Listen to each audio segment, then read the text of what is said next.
Welcome to my coronation tea party. Hello there, I'm Julie from Julie Davis Flower Workshops and Flower Start, the online flower arranging classes. Now I thought I came up with this tea table idea all on my own. But it turns out I must have spotted a copy of Country Living magazine on the shelves in the supermarket and was subliminally influenced. And rather bizarrely, I had planned my setup before my friend had passed me on this month's edition of Country Living. And she did warn me that she'd actually ripped out all the 10 pages, which were special coronation features. I've also been influenced by Rosa Blue. She was one of the store holders at the Decorative Living Fair that I visited last May, this time last year. She patchworks together various different kinds of fabric and reinvents them as skirts, pinafore dresses and sometimes rag dolls. And that's where I got my idea of putting together a patchwork ruffled tablecloth. Carry on watching to the end of the video and I'll show you step by step how I made my ruffled tablecloth and my vintage lace bunting. The first thing you need to do is to work out the dimensions of your table. That means measuring the length and the side and timesing those by 2. So you've got 2 long sides of your table, 2 short sides of your table. And let's say that they added up to 5 metres. Now my mum always used to say that if you want to get a good generous ruffle that you need to have twice the amount of fabric than your actual dimensions. So if my table is 5 metres in circumference around the edge, I need to make sure my fabric is 10 metres long. I've decided to go with a festive colour theme for my ruffled tablecloth rather than something that's overtly royal or coronation themed. I don't know whether you remember watching the video I filmed last year for the Queen's Platinum Jubilee, but I did a similar thing then. That was the video where I also made the Queen's Jubilee trifle. I'll leave a link to that in the description underneath this video. For my tablecloth, I've used a selection of fabric that's red, white and blue, and all of this came from the charity shop, so I didn't spend too much money. The floral fabric and the stripy fabric were from a table runner that cost me £1.50, which I took apart. The blue patchwork effect type fabric was one curtain panel, and I cut it away from the lining and the header tape. And then this piece of gingham fabric I think was just an offcut. And then last of all, my polka dot fabric, which was also from a pair of curtains. I washed the fabric and ironed it and then set about piecing it together to start to get my 10 metre lengths. And of course the one thing I haven't told you is how deep your fabric needs to be. And for me, I've used a depth of 80 centimetres, and that gives me coverage from the top of my table down to the bottom of the table legs and a little bit of a hem allowance and a seam allowance at the top. By restricting my colour palette to red, white and blue, I've given myself a celebratory selection of fabric to choose from so I can use it throughout the summer and not just over the coronation weekend. And when you're putting fabrics together, I always think about having a dot, a check and a floral so you can curate a random look but one that you've put together very carefully. I then used my leftover pieces of fabric and patchworked them together so they gave me 80 centimetre drops that I can include in my ruffled edge. You'll then need to piece your fabrics together, matching the long length side, right side to right side. And then as you go around adding the next bit of fabric, making sure you've chosen a contrasting pattern so you start to develop this patchwork look. I pinned my pieces together, but I didn't tack them with a long running stitch because I was confident enough that I could do a straight seam without my material sliding around. A word of warning, just take care when you are completing your circle and you're fixing your end piece to your starting piece that you've actually got your fabric the correct way round. If you're like me, you end up with nearly 10 metres of fabric. You don't want to suddenly discover that you've twisted it round when you came to join it at the end. So do take the time to lay it all out to make sure that final seam is right sized together with no twists. Now the prep work's done, it's time to get out the sewing machine, and I used a mid-length stitch and just zoomed along with a 1.5 centimetre seam allowance. Now you'll notice that on the foot plate of my machine I got a little piece of dotted washi tape, and I've put that on my sewing machine 1.5 centimetres away from my needle so that I can see at a glance exactly where I need to line my fabric up to. When all my seams had been sewn, I then took my fabric to my ironing board, and yes, I know, it's a disgusting cover on the ironing board, and pressed the seams open. Such a satisfying job and just gives a really neat finish to your fabric.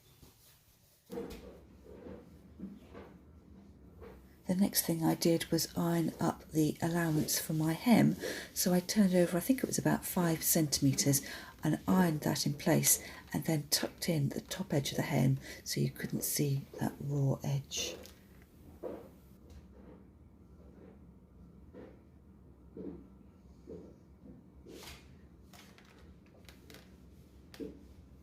And then when you've ironed up the hem for the whole, and in my case 10 metre length of fabric, it's time to get out the sewing machine again.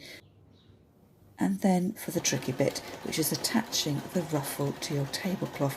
I made this slightly harder for myself because I didn't want to cut down my linen tablecloth to fit. I wanted to be able to reuse it in the future. So what you need to do is just take a little bit of time and pin at intervals your ruffle around your tablecloth, and then when you've got some marker pins in, you can then think about pleating your fabric to fit.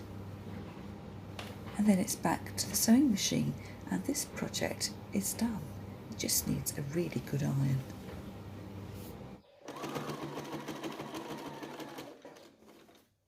For the next part of my coronation decorations, I'm going to make some vintage lace bunting, and I found these little doilies in a stack of linens that my mum gave me. Rather than cutting them down into the traditional triangular shapes, I'm folding over the top edges, and I've then been through my ribbon stash and found all the ribbons that I could in red, white and blue, and I'm going to cut off about 10 centimetre lengths, pair some ribbons together and attach those just to give that red, white and blue flavour, and then with a piece of bunting tape I'm going to zigzag all the way along to hold everything in place. And then with my tablecloth and my bunting finished, now the fun begins, and I'm mocking up how I'm going to lay my coronation table ready for the weekend of celebrations. I then shopped my home, as all these interior stylists say, and selected my table linens in red, white and blue. I've got some placemats here which came from the charity shop, although the gingham checked napkins, the blue ones were a wedding present and the red ones were a recent purchase. And I've also looked through my thrifted collection of plates. Those of you who've been watching my channel for a while will know that I'm not a huge fan of willow pattern crockery, but I do like the blue transferware in a pastoral floral scenes, and also the red transferware too. And I'm just playing around with some table settings, layering up my red and blue plates and then deciding which napkins to put through with them.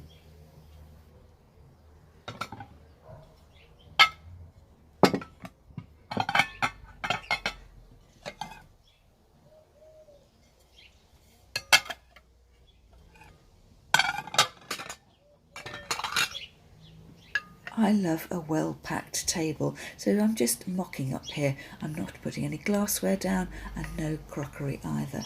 But I do think it always looks very festive when your table is overstuffed. Just imagine that, laden with sandwiches and cakes and scones and perhaps even the Jubilee trifle too.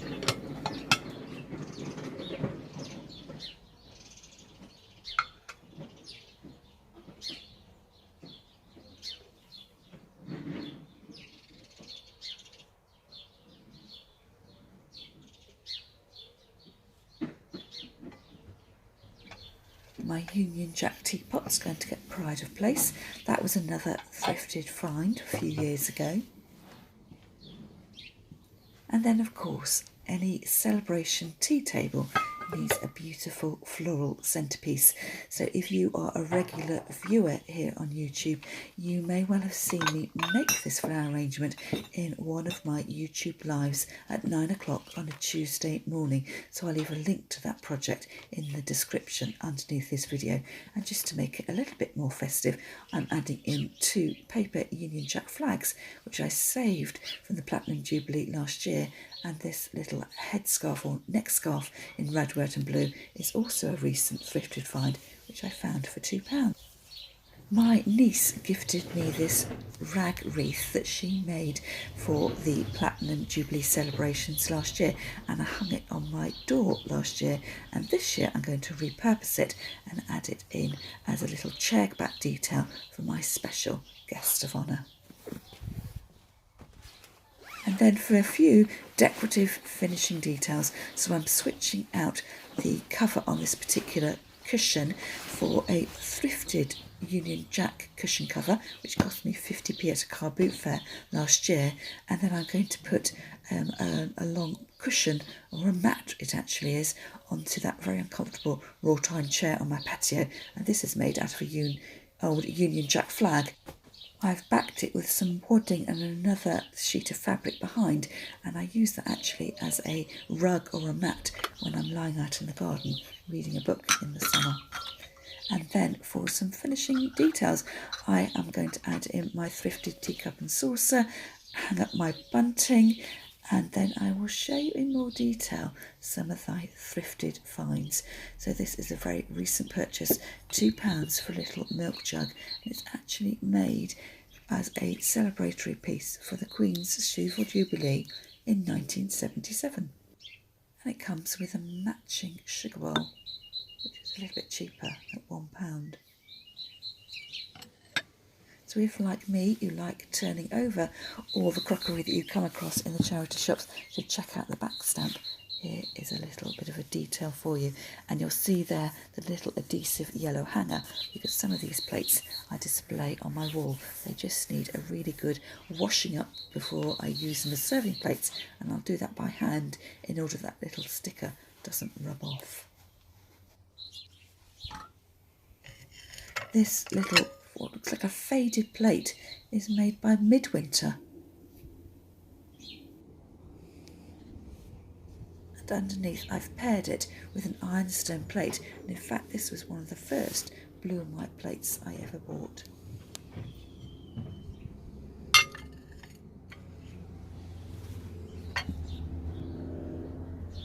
This pretty little jug is made by Johnson Brothers.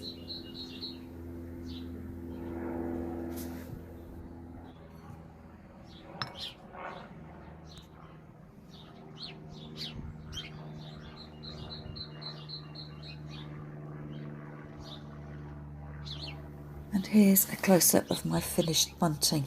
I've draped it rather low over the table so you can see it. Normally I have it hanging up underneath my pergola, so it looks beautiful to me, but I just couldn't capture it quite right on the camera.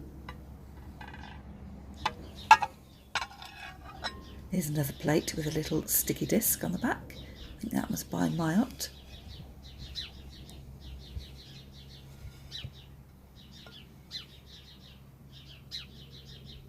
And then Coaching Taverns by the Royal Tudorware. And here is a coronation memento from Queen Elizabeth II's coronation in June 1953.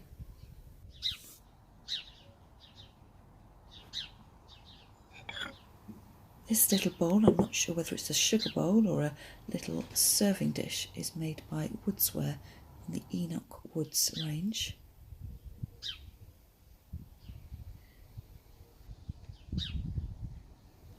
And next we have my Silver Jubilee mug from 1977, a treasured possession.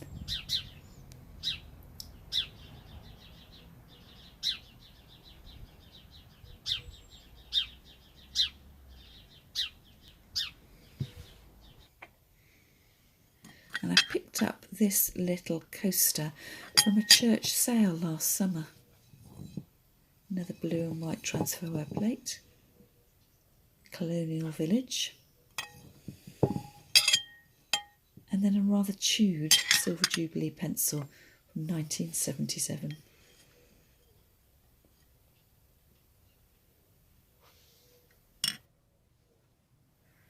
I'd love to hear about how you're celebrating the coronation, so let me know in the comments, are you planning a festive tea party in your garden too?